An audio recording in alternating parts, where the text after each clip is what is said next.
Good morning বন্ধুরা, সকাল সকাল তোমাদের কাছে একটা ছোট্ট মিনি ব্লগ নিয়ে এলাম।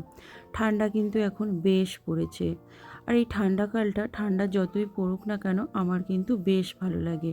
কারণ শীতকালে যতই কাজ করি না কেন অন্তত হাঁপিয়ে উঠি না। গরমকালে যেন একটু কাজ করলেই এনার্জি হারিয়ে যায়, আর কাজ করতে ভালো লাগে না।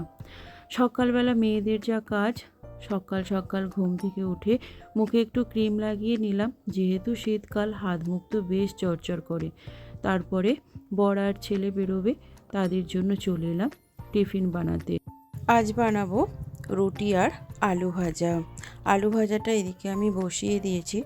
আটাটা আমি আগের দিন রাত্রিতে মেখে ফ্রিজে রেখেছিলাম, যেহেতু শীতের সকাল, বেলা যেন কোথা থেকে চলে যায়।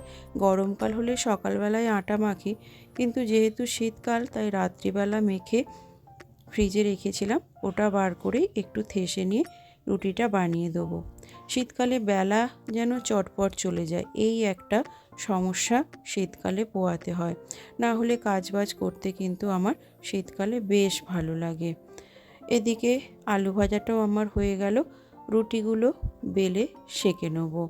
কয়েকটা মাত্র রুটি, ছেলে আর বরের জন্যই রুটি বানাচ্ছি। আলু ভাজাটা একটু বেশি করে বানিয়েছি, আমরাও খেয়ে নেবো, কিন্তু রুটিটা ওদেরকেই শুধু বানিয়ে দিলাম, যেহেতু সকাল সকাল সবার জন্য আর রুটি বানিয়ে ওঠা সম্ভব হয় না।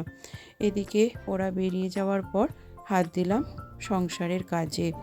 বিছানাটাকে সুন্দর করে গুছিয়ে নিলাম। আজকের এই ছোট্ট মিনি ব্লগটা এই পর্যন্ত। কেমন লাগলো জানিও, ভালো লাগলে লাইক, শেয়ার অ্যান্ড সাবস্ক্রাইব করে দিও।